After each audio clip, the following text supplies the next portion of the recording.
días. Y nos acompaña también Ignacio González, que es portavoz de Jueces para la Democracia. Se está analizando con detalle, no solo en España, sino en Europa también, las cuestiones del juicio, pero antes de ir sobre la imagen de la justicia española y el análisis que se puede hacer en estas semanas, meses, una cuestión procedimental. Estamos esperando muchos periodistas la primera declaración, sobre todo la de Oriol Junqueras. ¿Qué cuestiones previas hay que pueden retrasar esa comparecencia o esa primera declaración? ¿Cómo van a ser las primeras horas del juicio? Bueno, pues antes de nada, buenos días. Bueno, yo creo que realmente lo que se va a volver es a reproducir las mismas cuestiones que se han ido planteando tanto en la instrucción como en el mes de diciembre, en los artículos de breve pronunciamiento. Se va a volver a repetir la recusación del presidente del tribunal y de algunos miembros, el tema de la competencia, que también les preocupa, y algunas otras cuestiones que son más de carácter técnico. Pero yo creo que estas cuestiones previas, lo más que probable es que durarán, según he leído, la previsión es que sean un par de días, pero serán resueltas muy probablemente en sentencia. Porque cabía la posibilidad, imagínese, que se estimara que el tribunal no es competente, cosa que ya se pronunció en el mes de diciembre. Entonces habría que remitir la causa a otro juzgado. Pero aquí no es previsible, con lo cual aquí se plantearán las cuestiones previas y ya en sentencia se resolverán, con lo cual es previsible que empiecen las declaraciones de los acusados, si no es el jueves, sea la semana que viene. Ahora bien, hay que decir, las declaraciones, para el caso de que declaren, porque tienen el derecho constitucional que les asiste a no declarar, a no confesarse culpable, o bien pueden declarar únicamente a las preguntas que les formulen sus defensas. Seguiremos conversando y además le invito a que se quede ya en la tertulia en los próximos minutos. Pero antes hablaba él de recusaciones. Sirún, vamos a ver quién es quién en el tribunal que preside el proceso. Sí, 7 magistrados decidirán qué responsabilidad tiene cada uno de los líderes independentistas en esta causa del procés. El tribunal lo van a formar 6 hombres y una mujer. Se sentarán en la sala por orden de antigüedad en el Supremo, es decir, en el centro el presidente y desde ahí a ambos lados, del más antiguo al último en llegar. El tribunal va a estar presidido por Manuel Marchena, aunque podría no haber sido así. El magistrado estaba llamado a dirigir el Consejo General del Poder Judicial, pero renunció finalmente al cargo.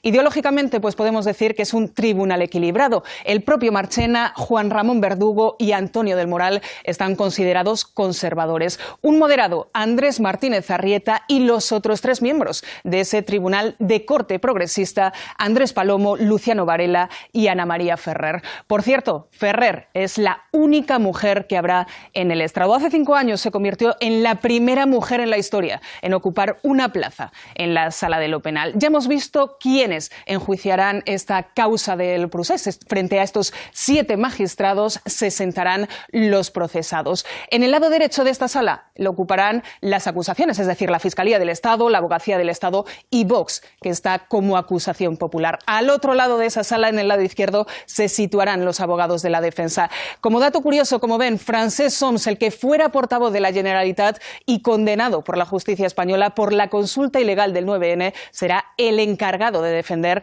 a 4 de los acusados. Xavi. Gracias, Sirún. Hacías un movimiento de cejas, me pareció a mí, cuando hablaba Sirún de una mujer en un tribunal de 7 hombres. Este es el problema del techo de cristal de las mujeres en la carrera judicial, que siendo mayoría en la base y en general, pues solamente haya una mujer en ese tribunal de 7 hombres. Es un poco anomalía, por cuanto que, siendo mayoritarias en la carrera judicial, debería de al menos haber una cierta paridad. ¿Cómo nos ven desde Europa? Usted tiene colegas en todos los países de Europa relacionados con la justicia. ¿Cómo nos están viendo en todo el proceso que empieza hoy?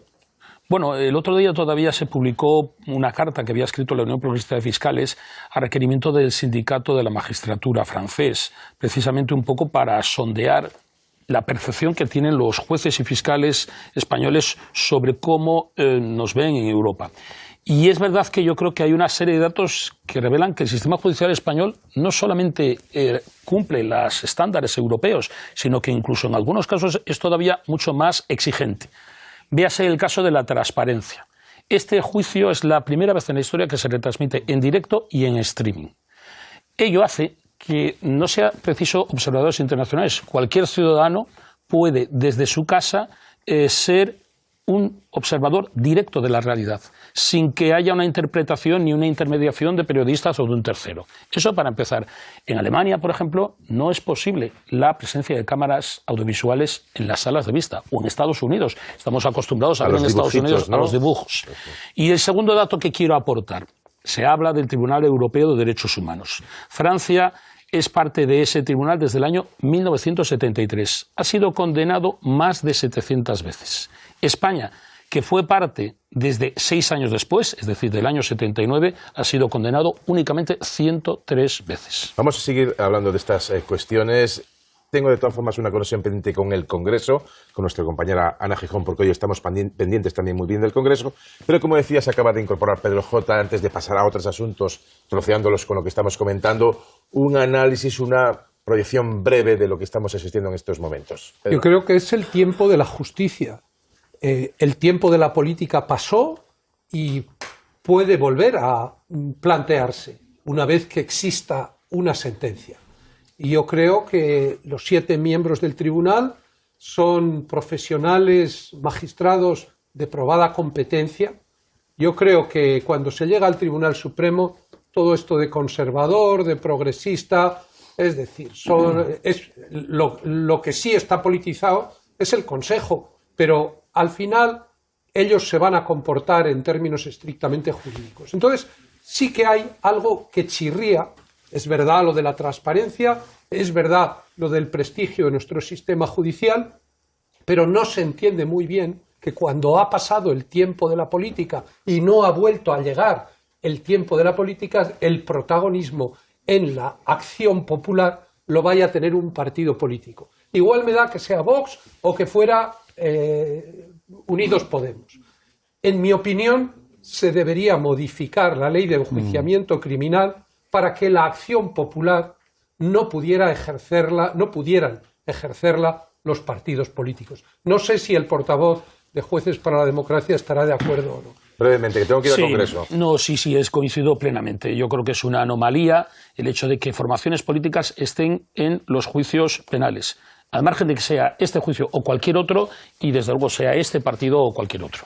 Bueno, pues vamos al Congreso, porque como decía, estamos también muy pendientes de que a las 12 comienza ya, dentro de 2 horas y cuarto, la sesión para analizar y debatir y luego votar mañana los presupuestos, a 1,5 kilómetros aproximadamente del Tribunal Supremo en el Congreso de los Diputados esta mañana. Por lo tanto, pueden empezar a decidirse bastantes aspectos del futuro de la presente legislatura. Será en un debate de presupuestos que viene precedido de rumores de convocatoria anticipada de elecciones. Ana Gijón, ¿cómo se va a desarrollar este debate? Cuéntanos.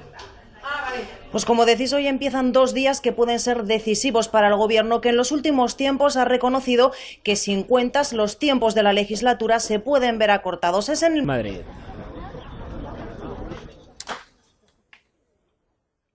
Bueno, el juicio 10 en punto de la mañana va a iniciarse y vamos a tener imagen desde el interior de esa sala del Alto Tribunal, del Tribunal Supremo, donde va a comenzar el juicio. Está viendo también la imagen previa, siempre en la parte superior, a la señal que nos llega desde dentro de esa sala, porque el Estado también tiene mucho interés en la máxima transparencia en todo este proceso, porque nos vemos, nos analizamos, nos psicoanalizamos dentro de España, pero también nos van a analizar fuera de España. Pero déjame preguntarle al señor González Vega si realmente el hecho de que sea transparente es fantástico, que seamos pioneros en esto como lo somos, es una ventaja perfecta para que los ciudadanos y los medios de comunicación se enteren de lo que está sucediendo. ¿Cabe la posibilidad que yo había al principio de que también tenga una vertiente no tan deseable? Uno, que los procesados politicen al máximo su intervención, aunque supongo que las defensas templarán mucho los ánimos. Y luego que haya juicios paralelos. Eso sí, es inevitable, ¿no? Sí, no, es inevitable. Son los riesgos de la publicidad, de las vistas orales, el hecho de que se pueda convertir en un espectáculo, de que influye en el comportamiento de las partes. No solamente los acusados van a tratar de dar su discurso político en la defensa de sus tesis, porque hay una potente tribuna, además en una etapa de precampaña electoral, pero incluso también la acusación popular, por supuesto que va a aprovecharlo. ¿Quién es el que tiene ahí el papel fundamental? No son los letrados de las defensas, son el presidente de la Sala de lo Penal, que dirige los debates. Y ahí yo creo que el oficio del presidente y de los magistrados que componen el tribunal va a tratar de evitar en todo lo posible que se adultere ese debate jurídico con un discurso genuinamente político. Hablabas de la acusación particular, pues bien, popular. Veíamos antes la llegada de Santiago Abascal, lo hemos comentado esas imágenes, ya tenemos sus primeras declaraciones. Vox, recuerden, es acusación popular en el juicio. A su llegada al tribunal esta mañana, el líder de Vox, Santiago Abascal, como decíamos, justificaba la presencia de su partido en todo este proceso judicial. Muy especialmente ante la inacción del gobierno de Rajoy, que no fue capaz de sofocar el golpe de Estado. Ante esa inacción, Vox se vio en la obligación de acudir a los tribunales y lo hizo además con las aportaciones y la ayuda de miles y miles de españoles. Seguiremos exigiendo un juicio justo, con todas las garantías, sin impunidad y sin indultos. Seguiremos exigiendo la desarticulación completa del golpe de Estado que sigue vivo en estos momentos. El hecho de que precisamente hoy, sentado entre el público y no en el banquillo de los acusados, esté el presidente de la Generalidad, Quim Torra, es una demostración de que el golpe sigue vivo. Generalidad, que es la Generalitat, que es el nombre oficial del gobierno de Cataluña. En cualquier caso, ya por elevación... Pero en castellano se puede decir Generalidad. Digo, por si hay gente que no entiende, es Generalidad, igual que pero podemos decir el Palacio de Buckingham, aunque bueno, yo de Buckingham me suena sea Buckingham a mí me gusta Palace, más, ¿no? Ourense, Coruña, a Coruña. Es curioso que se digan una serie... Aparte de los pero no está prohibido decir la Coruña. Coruña. Yo no dije que esté ¿no? prohibido, digo que la mayoría de la gente le llama la Generalitat, y para que no haya confusiones, él habla de Generalidad y la mayoría de la gente puede entender otra cosa, se llama la Generalitat. Además, la Generalitat catalana, porque hay otra Generalitat valenciana. Y efectivamente, es por precisar, pero en este caso creo que no sería necesario precisar, pero sí la cuestión de por elevación, ya no solo la acusación particular, sino que la eleva ya al propio Torra, que veíamos antes llegar al Tribunal Supremo. Lo que viene a demostrar es que, estamos ya prácticamente en campaña electoral. Claro. Hemos escuchado a Dolors Montserrat, hemos escuchado a Santiago Abascal y estamos viendo también un tuit de Pedro Sánchez, veremos si habla ahora cuando llegue al Congreso, en el que da por hecho las elecciones, se desmarca del independentismo y anima a dar un paso adelante para una España cabal, progresista y moderada, que dice mucho ya del tipo de campaña que va a hacer y a quién está apelando. Busca el centro. Busca el centro claramente, apelar a las fuerzas progresistas, el PSOE, el electorado del PSOE, y a las personas moderadas que quieren una España cabal. Parece que está tejiendo, ya está mirando, que parece que queda bastante claro en es un buen espacio para buscar, mirando. puesto que lo han abandonado todos los demás. Quiere decir, Ciudadanos se pensaba que iba a ocupar ese espacio, lo ha abandonado, por supuesto el PP lejísimos de ese espacio en este momento, entonces no está mal que busque ese espacio porque es el que queda y yo creo que puede tener su sentido. Y además que Moncloa está muy preparada para esto, es decir, ellos apostaron hasta el final por los presupuestos, pero esto no quiere decir que no tuvieran el plan B preparado, ellos estaban perfectamente preparados para unas elecciones en primavera. Los presupuestos es un programa electoral, ¿no? Ellos van a plantear estos presupuestos como un programa electoral ante los ciudadanos diciendo, mire, esto es lo que les ofrecemos y no nos han dejado compartir. Pero sí, con la diferencia de que si los hubieran aprobado no hubiera habido campaña en primavera. Y en esta línea de moderado por un lado y por otro lado intentar recuperar votos de Unidos Podemos, que ahí le quitó un trozo y el PSOE está en ese camino. Tengo que despedir a Ignacio González, que tiene más asuntos pendientes. 10 y 5 minutos de la mañana, llevamos en principio 5 minutos ya de los actos previos, actos jurídicos previos, procedimentales. Y no quería que se marchara sin... Luego entraremos ya en las derivadas políticas con el resto de analistas, sin preguntarle su opinión sobre los 3 meses, los tiempos. Se dice, por una parte, que parte de la defensa, los abogados de los independentistas van a querer prolongarlo para meter el partido más ya hacia el 26 de mayo. El tribunal tiene herramientas para evitar esa dilación en el tiempo y que no contamine, por así decirlo, el juicio lo menos posible, por lo menos las elecciones del 26 de mayo. Sí, por supuesto. Yo creo que el tribunal ha previsto muchos escenarios, ¿no? Desde los más mínimos detalles para un eventual recurso ante el Tribunal de Derechos Humanos ser especialmente cumplidor de todas las garantías, como siempre se hace. Y desde luego en el tema de las sesiones del juicio oral. En principio está previsto 3 días a la semana, de martes a jueves, con horarios que empiezan desde las 10 de la mañana hasta las 6 de la tarde y unas interrupciones para la comida.